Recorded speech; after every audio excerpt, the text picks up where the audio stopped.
Good evening, welcome, thank you for staying back.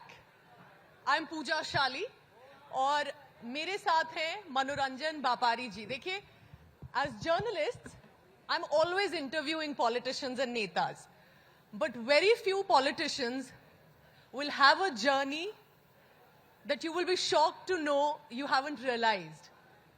So, हम नेता के लिए कहते नहीं हैं क्योंकि हम नेता से हर बार ज्यादा सवाल बहुत कड़े भी करते हैं, मगर ये आज ऐसे नेता हमारे साथ है, जब इनकी आप जर्नी सुनेंगे कि ये लेखक हैं, राइटर हैं, किस तरह की जर्नी इनके साथ, जो स्ट्रगल इनका रहा, ये इंस्पायरिंग स्टोरीज आज हमें अपने देश में सुनना बहुत जरूरी है.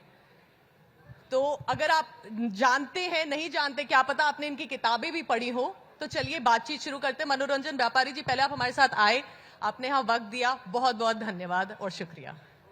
आप सबने हमको बुलाया, इसके लिए आप सबको भी धन्यवाद. चलिए, थैंक यू. ठीक है, चलिए अब हम शुरू करते हैं. देखिए, मैंने जो नोट्स भी बनाए, मैं जब खुद पढ़ने लगी इनके लेख को एक एक करके. मनोरंजन व्यापारी जी बंगाल के रहने वाले हैं. उनकी जर्नी जो शुरू हुई थी, नक्सल मूवमेंट के बारे में कितने लोगों ने यहां सुना है? Have you heard of the Naxal movement specifically in Bengal 1970s 80s के वक्त में, उससे थोड़ा पहले? अब कम सुनते हैं हम उसके बारे में.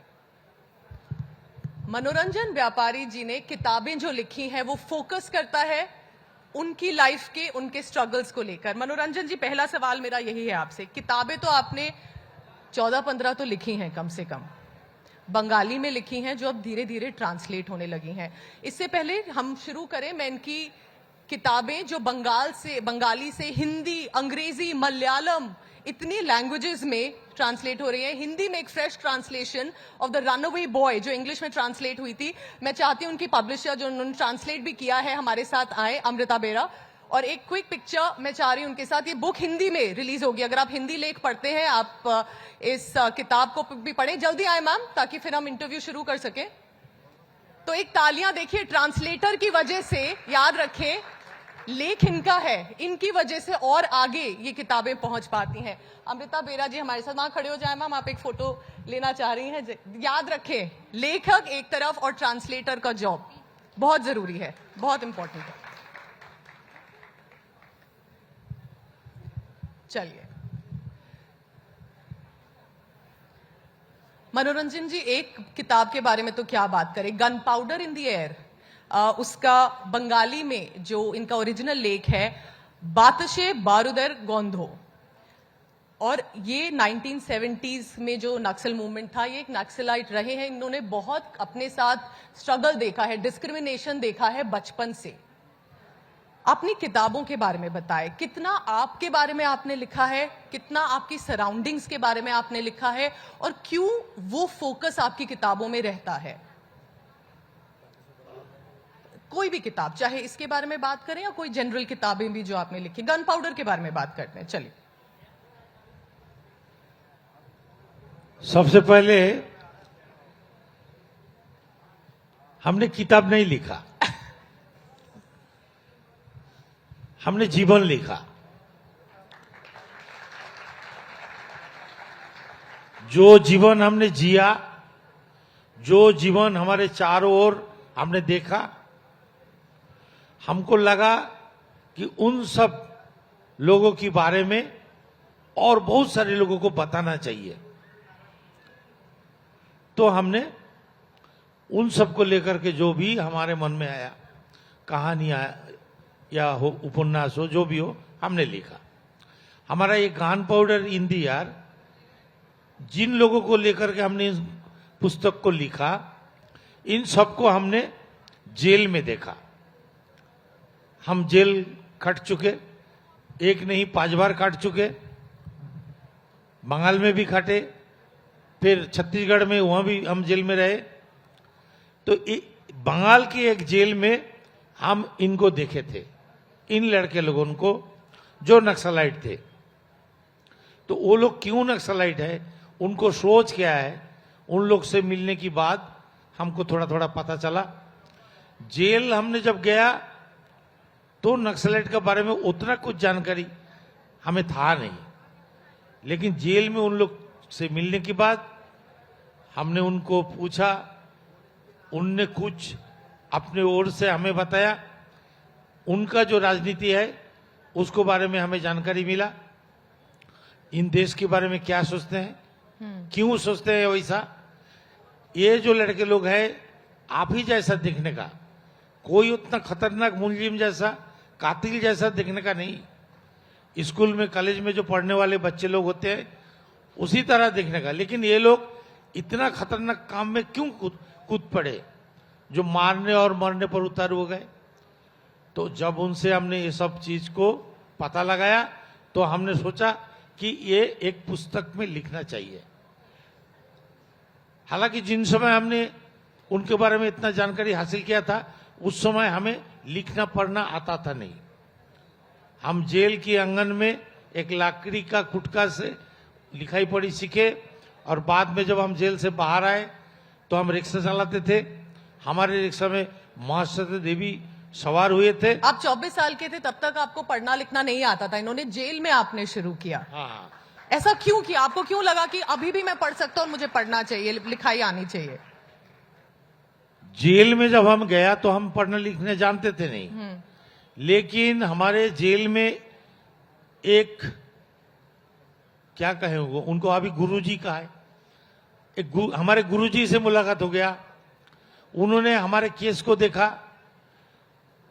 उनको लगा कि हमें लंबे समय तक जेल में रहना पड़ेगा, तो उन्होंने हमें कहा कि इतने लंबे समय तक जेल में जो रहेगा, थोड़ा बहुत लिखाई पढ़ी सीख लेगा तो तेरे को हल्का सा काम मिल जाएगा, राइटर का काम मिल जाएगा। और लिखाई पढ़ी ना सीखेगा तो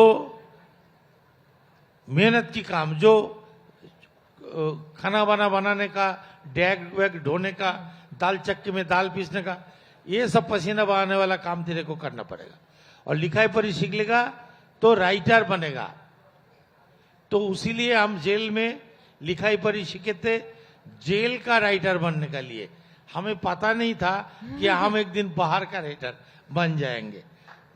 फिर बाहर आके बताइए, जब आपने कैसे अपनी लाइफ शुरू करी, बहुत इंटरेस्टिंग है। किससे मिले ये? कभी कभी आप किससे मिलते हैं और आपकी जिंदगी कैसे बदल जाती है, बताइए। आप कौन इंपॉर्टेंट ऑथर थे जो आपकी रिक्शा में आपके साथ, आप रिक्शा चलाते थे? माँ श्वेता देवी। माँ श्वेता देवी, नाम तो लेकिन सुना ही उनको होगा हम आपने। उनको हम जानते थे नहीं, उनको हम जानते थे नहीं। जेल से जब हम निकले, आप लोग तो मोटरसाइकिल स्कूटी चलाते हैं ना, जिन्होंने पहला पहला स्कूटी मोटरसाइकिल चलाना सीखा वो रात दिन चलाता है, रोकने का नाम ही नहीं लेता। नए नए कोई चीज आप सीख लेंगे तो आपको लगेगा कि हर दिन हम वही करते रहे। हमने जब लिखाई पढ़ी सीखा, जेल में बैठ के एक पुस्तक हमने पढ़ा था, एक ही पुस्तक पढ़ने का समय हमको मिला था। वो पुस्तक का नाम था निशी कुटुंब, मनोज बसु का लिखा हुआ एक पुस्तक है। तो जेल से जब हम निकले, वो जो पुस्तक पढ़ने का आदत, नशा हमारे हो गया था। बाहर में आके वो नशा छूटता था नहीं। हम पढ़ रहे थे पुस्तक, लेकिन पुस्तक मिलेगा कहां से? तो रेलवे स्टेशन में बुक स्टॉल हुआ करता है, वही से हमको पुस्तक मिल जाता था। और एक कवाड़ खाना था, जहां कवाड़ी लोग पूरा गांव गांव घूम के कागजात, पुस्तक वो सब खरीद के लाते हैं, वहीं पर बेचते हैं। वहां पर हम बैठ के पढ़ते थे। तो एक ऐसे ही एक फटा फूटा पुस्तक में हमें एक शब्द मिला था, जिजीविषा। जिजीविषा क्या मतलब होता है उसका? जिजीविषा शब्द जो है हिंदी में बहुत चलता है, लेकिन बंगाल में हमने कभी नहीं सुना था। हमें भी जैसे हमने भी वैसे ही लोगों से पूछ रहा था कि जिजीविषा शब्द का अर्थ क्या है, कोई नहीं बता पा रहा था। तो हमारे रिक्शा में एक सवारी बैठे, 60-65 साल उम्र का एक बुजुर्ग महिला है। हमें लगा ये प्राध्यापक है, शायद हमारा इन शब्द का अर्थ वो बता पाएंगे। तो हमने उनसे पूछा कि इसका अर्थ क्या है। तो उन्होंने कहा ये जीने की इच्छा, जीने की तमन्ना, ये है जिजीविषा। फिर हमसे उन्होंने पूछा कि ये शब्द तेरे को मिला कहां से? हमने कहा एक पुस्तक से मिला। उन्होंने पूछा तेरा पढ़ाई लिखा कितना दूर? हमने कहा हमारे कुछ पढ़ाई लिखाई नहीं, हम कभी कोई स्कूल गए नहीं, तो कैसे तू पढ़ने लिखने सकता है। हमने कहा ऐसे हम अपने अपने सीख लिया। कौन सा पुस्तक पढ़ा, तो हमने 15-20 पुस्तक का नाम ले लिया, जिसमें 5-6 पुस्तक उन्हीं का लिखा हुआ था। तब उन्होंने कहा कि हमारे एक पत्रिका निकलता है बढ़ती का, उसका नाम है, उस पत्रिका में तेरे जैसे लोग लिखता है, क्या तू लिखना चाहेगा? लिखेगा तो मैं छाप दूंगा, तेरे आत्मकथा तू लिख, मैं छापूंगा। फिर वहीं से आपने लिखना शुरू किया। हाँ, तो वही एक छोटा सा लेख हमने तैयार किया था महीना दिन के प्रयास में, वो छप गया। उसके बाद में वो एक रिव्यू। मनोरंजन जी, ये मैं इसलिए आपको इंटरप्ट कर रही हूँ, ये ट्रांजिशन हमें बताइए। आपने कास्ट डिस्क्रिमिनेशन बहुत देखा, जातिवाद जिसको बोलते हैं कि ये कास्ट है, जात है तुम्हारी, ऐसे है, ये बंगाल में आपने देखा, आप बाहर भी देखा, तो ये गुस्सा था काफी जो आपने सोसाइटी में, समाज में हम जो देखते हैं, आपने वो गुस्से से आपने जो एक्शन लिए, फिर आप जेल पहुंचे, उसके बाद आप पढ़ना लिखना शुरू करते हैं, फिर आप बाहर आके लेखक बन जाते हैं। तो कैसे आप एक मूवमेंट से, जो एक वायलेंट मूवमेंट होता है, उसमें आपको क्या किसी ने कहा तुम आओ, तुम अपना ये गुस्सा ऐसे यूज करो, और फिर आपको एक पॉइंट पे लगा कि इससे तो कोई सोल्यूशन नहीं निकलेगा, मुझे पढ़ के लिख के ही अपनी बात आगे रखनी है। ये कैसे आपने चेंज किया अपने आप को? सबसे पहली बात है, जब देश का बंटवारा हुआ, पूर्वी बंगाल जिसको कहा जाता है, हालांकि बंगाल के बाहर हम आके कहीं पर भी बांग्ला में बात करते हैं, लोग हमको बोलते हैं कि बांग्लादेशी है, लेकिन हम बांग्लादेशी नहीं है, हम इंडिया के हैं, हम पूर्वी बंगाल से आए हैं जी, बांग्लादेश से नहीं। एक खतरनाक चाल बंगाल में चल रहा है अभी, बांग्लादेशी बोल के हमें भगाने का, डिटेंशन कैंप में डालने का एक प्रयास किया जा रहा है। नहीं, कोई नहीं भगाएगा। अच्छा, वो तो लड़ लेंगे, वो तो देख लेंगे, हमारे देश से हमें कौन भगाएगा, वो तो हम देख लेंगे, वो बात दूसरा है। तो इस पर जब आए, हम लोग को रिफ्यूजी कैंप में डाला गया, कुछ दिन रिफ्यूजी कैंप में रखा गया। उसके बाद में हम लोग को बोला दंड करने जाना पड़ेगा, जाओगे तो वहीं पर तुमको जमीन जायदाद, तुमको अमीर बना दिया जाएगा, लालच दिखाया गया। जो लोग गया था उसको मालूम है कि क्या दिया उसको। तो बहुत सारे लोग जो है, हमारे पिताजी जो है दंडकर्ण नाम से डर गए, क्योंकि रामायण में उसका एक भयाल चित्रण है, वो जाने से इनकार कर दिए। तो सरकार तमाम उनको जो चाल दाउल जो दिया करते थे वो बंद कर दिए। अब हम लोग का भूखा मरने का नौबत आ गया। तो उन छोटी सी उम्र में 6 या 7 साल हमारी उम्र रहे, उस समय हम बैला बकरा चराने के लिए घर से निकल गए। वो बैला बकरा चराए कुछ दिन, उसके बाद में थोड़ा बड़े हुए, ऐसा करते करते चाय दुकान में गिलास धोए, होटल में, ये सब काम कर करके थोड़े से बड़े हुए। मुठिया मजदूरी वो सब किए। लिखाई पढ़ी सीखने का, सिखाने का इच्छा पिताजी का था, लेकिन हमारे पिताजी के पास इतना साधन नहीं था कि वो एक पुस्तक खरीद दे, थोड़ा से खाना दे दे और स्कूल भेज दे। तो हम स्कूल जा नहीं पाए, लिखाई पढ़ी सीख नहीं पाए। घर से हम भाग गए थे उस समय छोटी सी उम्र में, क्योंकि हम ढूंढ रहे थे कि ऐसा देश में कौन सा जगह है जहां हमको भरपेट खाना मिल जाएगा, जहां हमको थोड़े से पैसा मिल जाएगा, हम ढूंढ रहे थे। तो वो दौड़ते दौड़ते हम बिना टिकट में चढ़ के ट्रेन में हम चले गए थे सिलीगुड़ी। उस समय फड़क्का ब्रिज नहीं था, लॉन्च में भी जाना पड़ा जी, करके हम गए। उस समय नक्सलवाड़ी का आंदोलन चल रहा था, नक्सलवाड़ी, खड़ीबाड़ी, फांसी देवा, ये सब जगह में। तो सिलीगुड़ी में एक चाय दुकान में हम काम किया करते थे, और वो नक्सलवाड़ी का जो आंदोलन चल रहा था वो थोड़े थोड़े हमें सुनने को मिल रहा था कि वहां क्या चल रहा है। हमने देखा कि वहां हमारे जैसे लोग, हम जैसे भूखे लंगे लोग, हम जैसे काले काले लोग, इन सब लोग भूख के खिलाफ लड़ रहा। हालांकि वो जो लड़ाई लड़ रहा था वो भूख के खिलाफ। हमने पसीना बहाएंगे जमीन में, हमने धान बोएंगे जी, हम उसको काटेंगे, और हमें भूखा रहना पड़ेगा, ये कहाँ की कानून, कौन सा कानून, ये हम मानने के तैयार नहीं है। उसके खिलाफ वो लोग जंग छेड़ दिए थे। तो जब हम 2 साल बाद हम 69 साल को जब कलकत्ता पहुंचे तो नक्सलवाड़ी का जो आंदोलन वो थोड़ा कमजोर पड़ गया था, लेकिन ये आंदोलन जो है सारी इंडिया में फैल गया था। और वहां से मनोरंजन जी, उस टाइम से आपने इतना कुछ जर्नी किया, अपने आप को पढ़ाया लिखाया, किताबें लिखी, फिर आपने समाज के खिलाफ एक लड़ाई लड़ी, जो जरूरी भी है, जो भी गलत होता है सबको मिलके लड़ना है।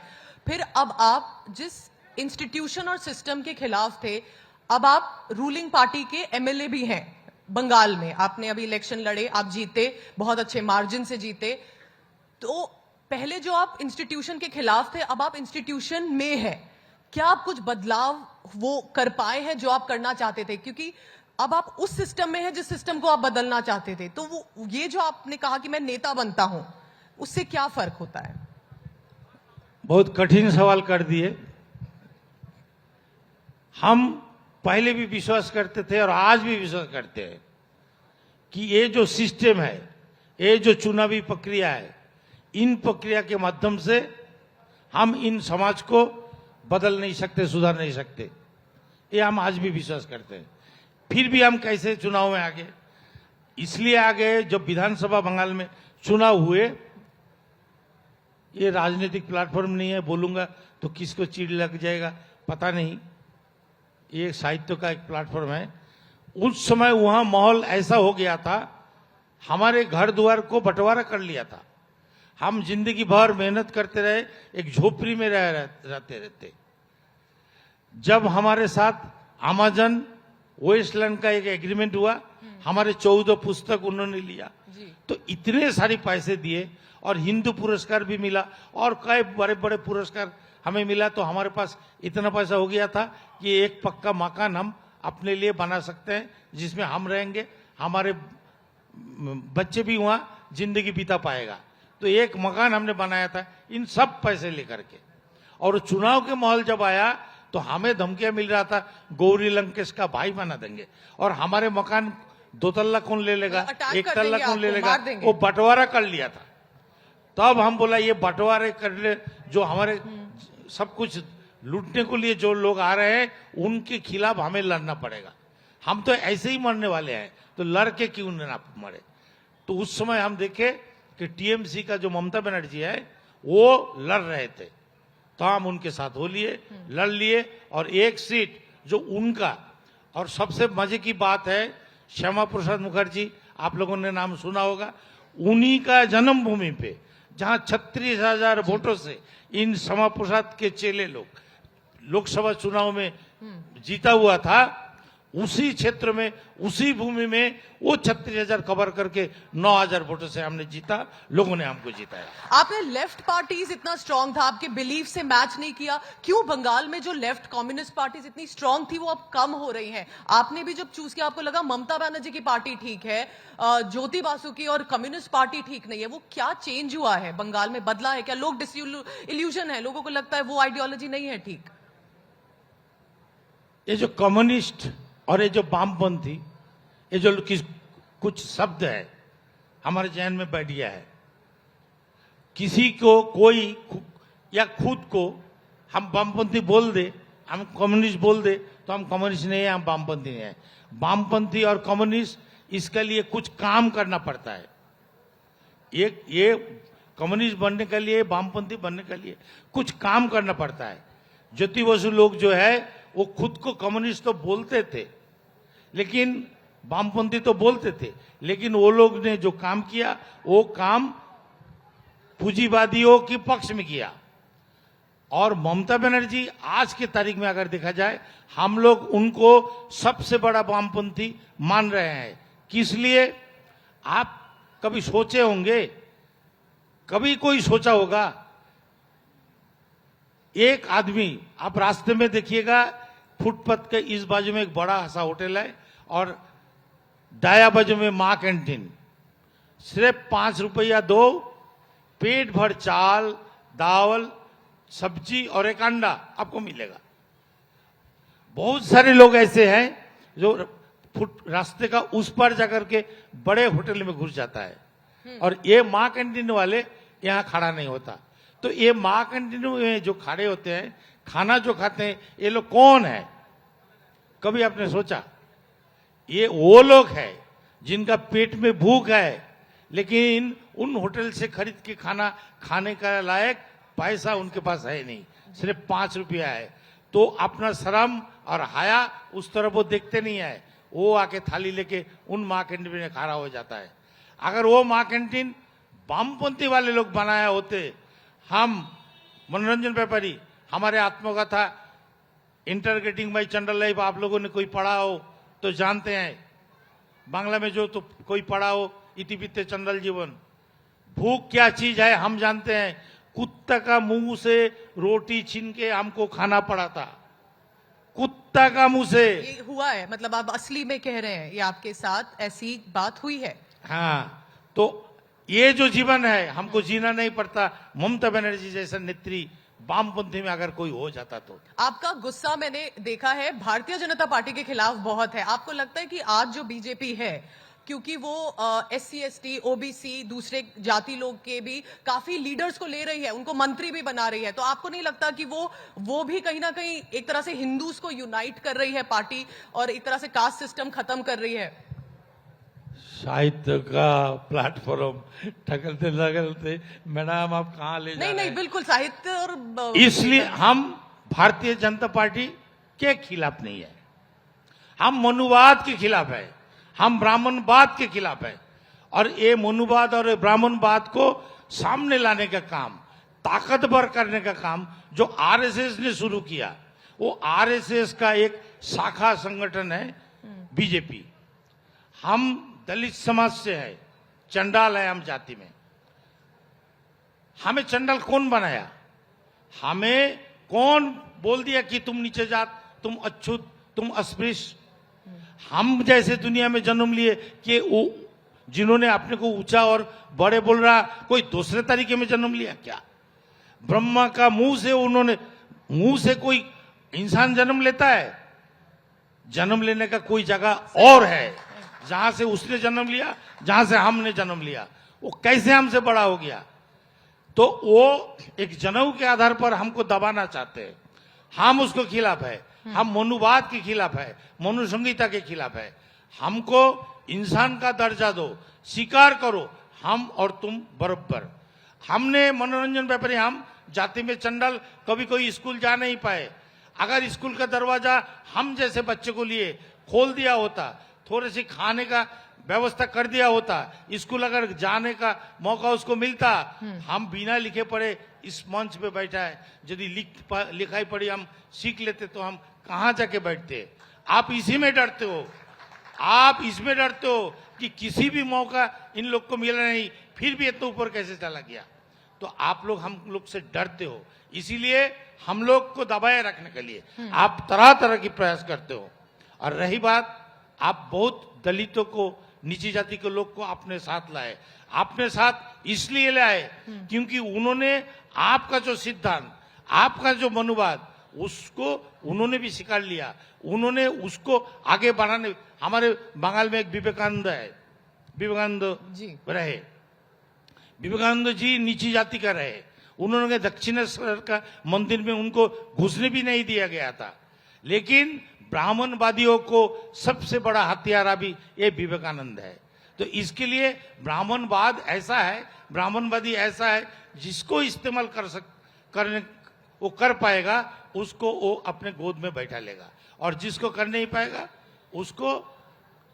उसको तो वो जेल में डाल देगा। रिजर्वेशन पे आप क्या सोचते हैं? अभी जो ये EWS कोर्ट ने अपहोल्ड किया, उसमें बहुत बवाल हुआ, बहुत लोगों ने ऑब्जेक्ट किया कि 10% नहीं मिलना चाहिए, कि आप गरीब हो, आपको एजुकेशन और एम्प्लॉयमेंट पे मिल जाएगा। एक ये सवाल, क्योंकि आप रिजर्वेशन के बारे में बात करें, इसी से एक जुड़ा मनोरंजन जी, क्योंकि रिजर्वेशन पे बहुत बातचीत होती है। क्या रिजर्वेशन तो मिल रही है, पर आप जैसे लोगों को सबको बेनिफिट मिल पा रहा है? क्या उस पर थोड़ी और सोच होनी चाहिए? कहीं ऐसा तो नहीं कि एक ही तबके के लोग भी लेते जा रहे हैं? ये जो संरक्षण व्यवस्था है, इन बीजेपी सरकार इसको खत्म करना चाहते हैं। ये जो 10% आरक्षण का बात जी, ये 10% किसको मिलेगा ऊंची जातियों में जो गरीब है वो गरीब क्या है, जिनको महीना में 66,000 रुपया आमदनी है, जिनके पास 14 बीघा जमीन है, ऐसे तो तब सिर्फ 64,000 एक महीना में कमाई जिनका, वो कहां से गरीब हुए। इसका मतलब ये है कि ऊंची जाति का जो पैसे वाले लोग भी है उनको भी इसमें संरक्षण मिले, इन दरवाजा उन्होंने पर खोल दिया। गरीब तो कोई भी हो, उसको और हक जिन मिलना चाहिए उद्देश्य ना, से मनोरंजन जी। गरीब इस देश में 40 करोड़ लोग, हमारे लोग जो है दिन में सिर्फ 35 रुपया कमाते हैं, दिन में सिर्फ 35 रुपया। हमारे उन गरीब को अपने आज तक कुछ नहीं मुड़ के देखा, कुछ नहीं किया उनके लिए। और आप कर रहे हो किसके लिए, जिनको 66,000 रुपया महीना में, वो कहां से गरीब हुए। 14 बीघा जमीन जिसके पास, वो कहां से गरीब हुए। तो आप गरीब और अमीर नहीं, आप चाहते हो कि हमारे लोगों को संरक्षण के कारण जो थोड़ा बहुत आगे आने का मौका मिल रहा, इन मौका को समाप्त कर दिया जाए, इसलिए के लिए आपने एक चाल दिया। हम साहित्य पे ही वापस आते हैं, क्योंकि आप साहित्य पे बहुत काम कर रहे हैं, पर उससे एक छोटा सवाल मैं पहले करूंगी, क्योंकि हम तो रिपोर्टर हैं, हमारा काम तो नेता हो, लेखक हो, सबको ट्रैक करना।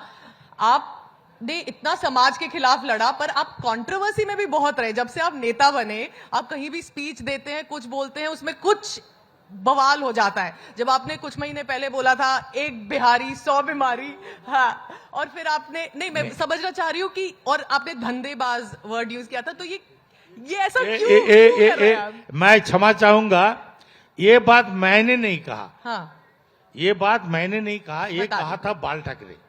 हमने ये कहा था एक मीटिंग के दौरान कि अगर हम छत्तीसगढ़ का निवासी है, दंड करना, हम वहां निवास करते हैं, तो वहां की जो आदिवासी लोग हैं, वहां की जो भाषा है, संस्कृति है, जो चीज वो लोग खाते हैं, हम उसको घृणा निंदा नहीं कर सकते। उनका भूमि में खड़ा होकर के कर सकते हैं क्या।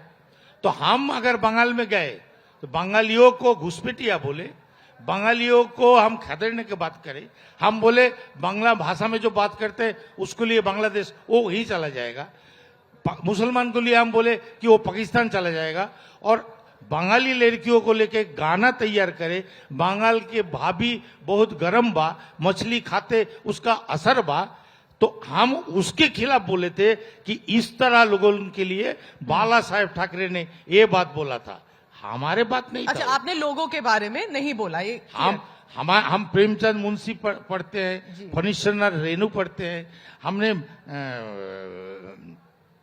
ओम प्रकाश शुक्ला का पुस्तक पढ़ते। हमारे इतने मित्र बिहार और दिल्ली में, जेएनयू में चलिए, कितना मेरा मित्र लोग वहीं, तो कैसे हम उस बात बोलेंगे कि बिहार में भी हमारे चलिए, हमारे कितने मित्र पढ़ा है।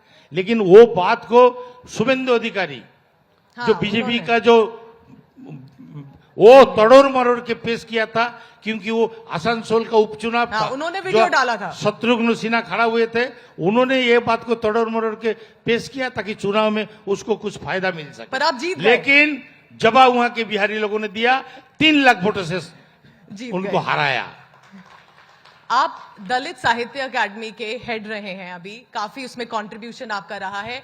बताएं कि, और दलित एक वर्ड यूज करना तो कोई सेंस नहीं बनता, लेखक हैं आप, अपनी और दूसरों की कहानियां लिखते हैं, लेकिन चाहे एक दलित अपनी कहानी जब बताए, या कोई और कम्युनिटी, यहां और भी लोग बैठे हैं सुन रहे हैं आपको, वो किसी कम्युनिटी से, वो अपनी कोई कहानी लिखना चाहते हैं किसी बारे में, कितना जरूरी है लोगों को अपनी कहानी खुद लिखना, रादर देन कि आप किसी के लिए वेट करें भी आप लिखिए हमारे लिए कहानी, ये कितना जरूरी है।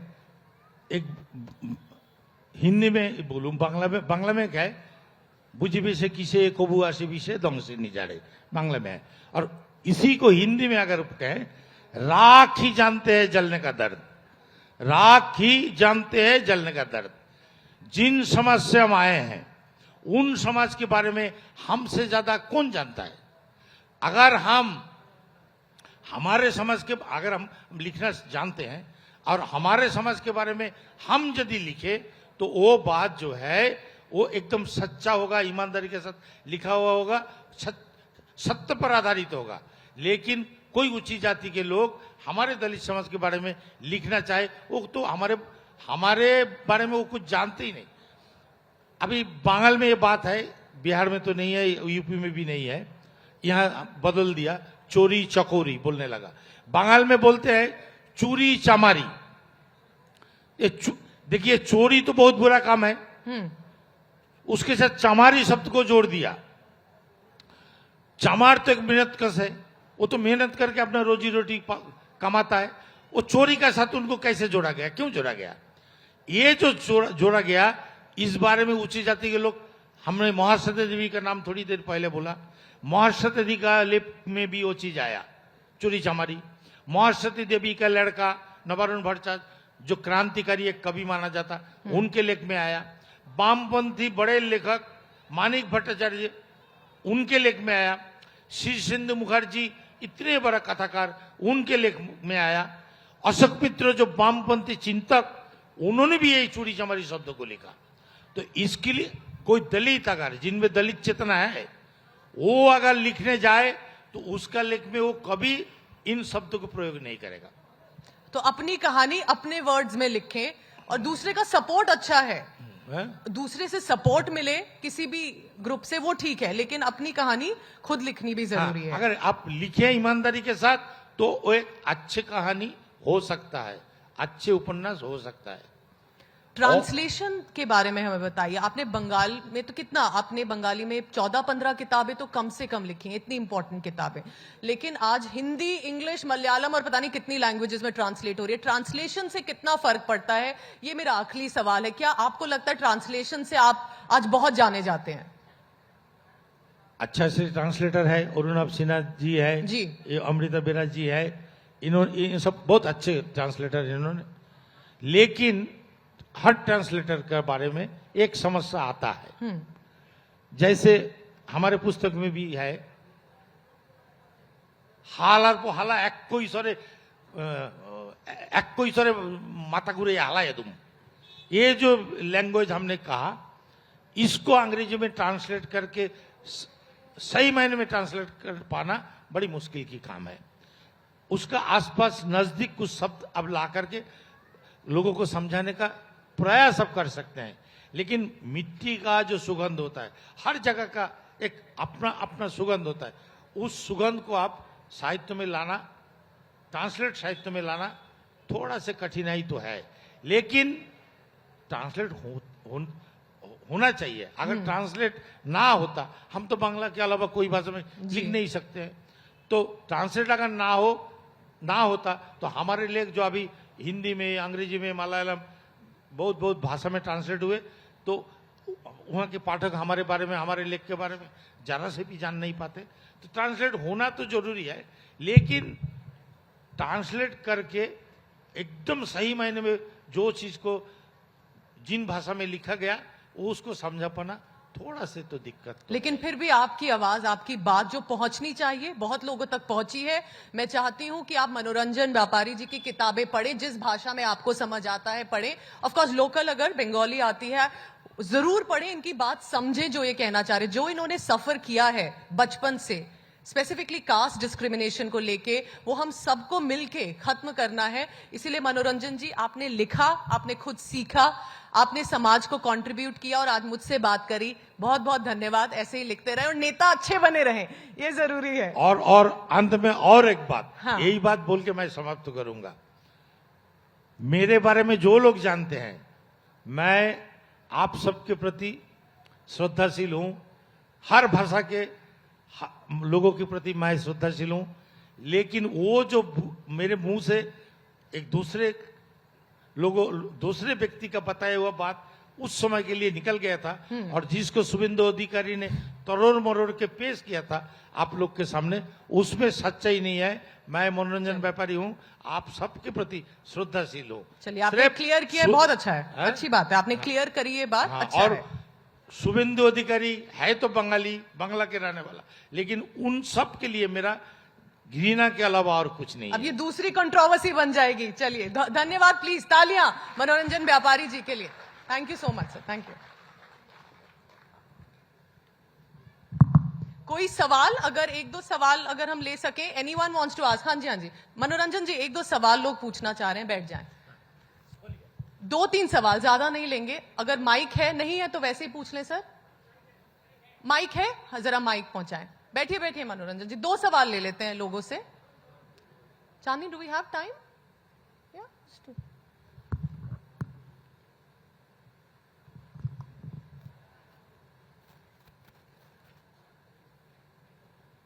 बैठ जाइए।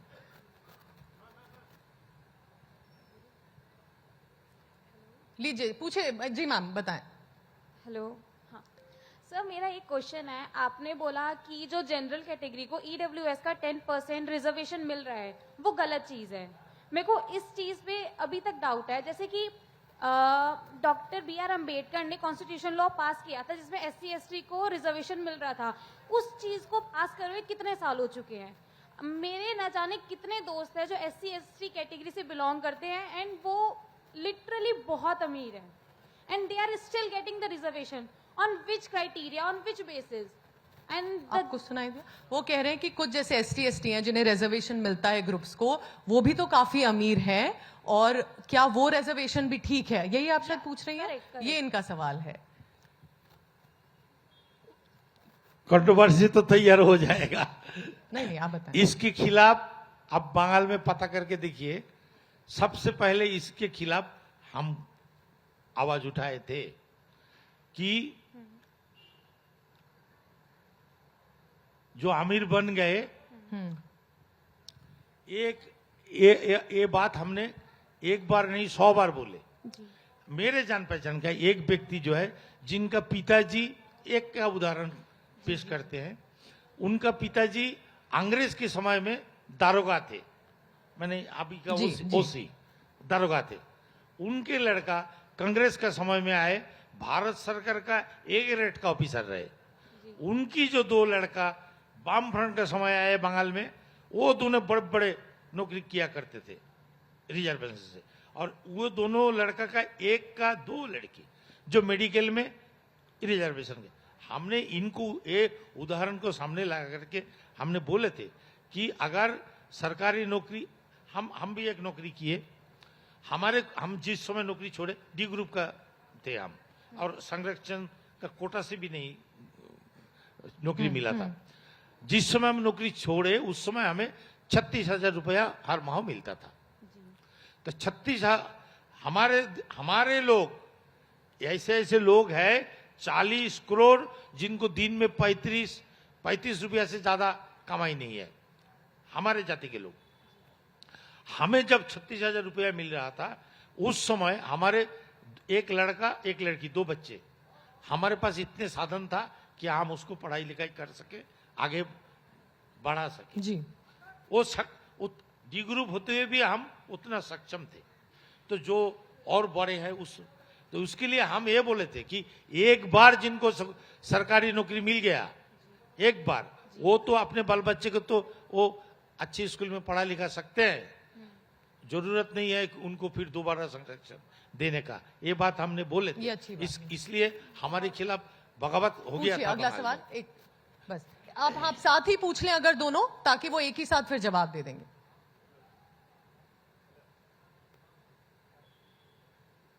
আমি বাংলা জানি, অল্প বাংলা জানি। হ্যাঁ বলুন। কিন্তু আমি বিহারি। আমি আপনার জীবনের সংঘর্ষের কথা শুনলাম আর একটা संवेदना জাগলো আমার, मेरे अंदर एक संवेदना जगी। जी मैं समझ गई जी। मेरे अंदर एक संवेदना जगी। अच्छा लगा आपका संघर्ष सुन करके। मैं गया भी हूँ सिलीगुड़ी, नक्सलबाड़ी देखा है मैंने, मैं समझ पाया। और यहाँ के लोगों को आपने जो बातें बताई वो बहुत अच्छा लगा। आपके संघर्ष को, गरीबों के संघर्ष को। राजनीतिक बातें मैं राजनीति पढ़ाता हूँ, मैं उस पर आपको नहीं लाऊंगा, लेकिन मैं साहित्य पर आता हूँ। हमारे यहाँ कुछ साहित्यकार बंगाल के बहुत चर्चित रहे हैं। मैम शरद चंद्र चट्टोपाध्याय, रविन्द्रनाथ टैगोर, सब जानते हैं, घर घर पहुंच चुके हैं। सर जल्दी थोड़ा। हाँ, एक आखिरी बात, अभी हम लोग सुन रहे थे तारा शंकर गंगोपाध्याय बंगाल के हुए हैं, जिनका नाम नोबेल प्राइज के लिए गया था, चर्चा में था। लेकिन वहां बात आई थी कि उनको अच्छा ट्रांसलेटर नहीं मिला, इसलिए नहीं हुआ। और आज भी ये कह रहे हैं, तो ये तो सरकार में है बंगाल में, क्यों नहीं एक ट्रांसलेटर्स की एक टीम बनाते हैं जिससे बगला ये साहित्य कह रहे हैं आगे कि जैसे ट्रांसलेशन में बहुत प्रॉब्लम हो जाता है, जैसे आप कह रहे हैं मिट्टी की सुगंध, तो क्या, क्योंकि आप साहित्य अकादमी में भी हैं, सरकार में भी हैं, क्या ट्रांसलेटिंग की एक टीम बननी चाहिए? अगर कोई लेखक अपने ट्रांसलेशन चाहता है तो क्या आप उस पर सोचेंगे, सोचना चाहिए? सर, मैं बंगाल का दलित साहित्य का अकादमी का भी चेयरमैन हूं। हम लोग एक ट्रांसलेटर का टीम तैयार करने का प्रयास कर रहे हैं, लेकिन ट्रांसलेटर ऐसा हो जो साहित्य बोधा हो। सिर्फ जो लिखा है अक्षरिक जो अनुवाद वो ना करे, साहित्य को समझते हैं। इस तरह की ट्रांसलेटर मिलना बड़ी मुश्किल हो जाता है। हमारे किस्मत में, नसीब में 2, 3, 4 मिल गए, लेकिन मिलता नहीं है। आप बहुत सोचें मुश्किल है। अगर सरकार में ऐसा भी हम कुछ लोग तो plan अम्बेडकर करें। रचनावली जो है जी। उसको ट्रांसलेट करने के लिए ट्रांसलेटर ढूंढ रहे हैं। हम लोग हमारे एकेडमी की ओर से उनको पैसे भी देंगे। पर हाँ, एक होना चाहिए जो ढंग से कर अच्छा, पाए। आखिरी सवाल सर, फिर गीता wrap up करें। दीदी से अपील है कि वो एक ट्रांसलेटर का टीम बना दे, जॉब भी मिलेगा लोगों को और हम लोग भी बांग्ला दीदी लिटरेचर से बोले, वो कह बनेंगे। रहे हैं। हम चलिए। कह रहे हैं दीदी को जी। दीदी हम लोग को बोल दिए। ठीक दीदी हमारे पास 5 करोड़ रुपया दिए, दलित साहित्य अकादमी गठन किए। हम लोग ट्रांसलेटर मिल जाए और लेके उनके सामने खड़ा कर सर, देंगे फाइनल कि ये बताएं। हमें मिल गया। ललित कुमार गोयल, उनको हर बात के लिए उन्हें माइक तंग थोड़ा करने की ऊपर जरूरत मेरा नहीं। सवाल सर से ये है, जितने भी पूंजीवादी देश हैं, जो पूंजीवाद पे चले हैं, वहां का मजदूर लाख रुपए, 1.5 लाख रुपए, 2 लाख रुपए महीना कमाता है, और जो समाजवाद पे चले वो वहां का मजदूर बदहाल है। और दूसरी बात, जितने भी पूंजीवादी देश हैं वहां पे एक मालिक और नौकर में अंतर कम है। आप अमेरिका, इंग्लैंड चले जाइए, आप मालिक और नौकर में अंतर नहीं कर सकते। दोनों एक जैसी बसों में सफर करते हैं। आप कह रहे हैं वो बेटर है सिस्टम, ये कह रहे हैं जो पूंजीवाद देश है जहां सिस्टम है वो ज्यादा अच्छे हैं, वहां लोग अच्छा कमा भी रहे हैं और नौकर और मालिक में कम फर्क भी है, ये आप मानते हैं? पूंजीवाद देश जैसे क्या? आप अमेरिका यूरोप, जैसे कनाडा, यहाँ सब देशों में अंतर कम है। उन देशों में उनका वहां पे- कहना है कि ये सिस्टम ठीक है, पूंजीवाद जैसा होता है, कैपिटलिस्ट बोलेंगे, कैपिटलिस्ट, हाँ। निजीकरण कह लीजिए। मतलब जिसको आप मानते हैं एक तरह से गलत है, पूंजीवाद बोलते हैं जैसे, क्या जिसमें पैसे पे मार्केट चलती है, वो तो कह रहे हैं अमेरिका जैसे देश है उसमें तो ऐसा डिस्क्रिमिनेशन नहीं देखिए वहां तो। एक बात यह है, अमेरिका कैसा है हम देखा नहीं, उसको बारे में उतना ज्यादा जानकारी हमारे है ही नहीं सबसे पहले। लेकिन इतना हम जान गए थे, वो 8 मिनट 9 सेकंड वाला बात वहां चलता है। एक श्वेतांग एक काले आदमी का गर्दन पर पैर रख के खड़ा हो जाता है 8 मिनट 9 सेकंड तक। अच्छा है, आपको अच्छा लगता होगा, लेकिन हमें अच्छा नहीं लगा। चलिए, thank you so much sir, आप लोगों ने सवाल सुने, बोले, बात करी हमसे। थैंक यू सो मच मनोरंजन जी हमसे बात करने के लिए, थैंक यू।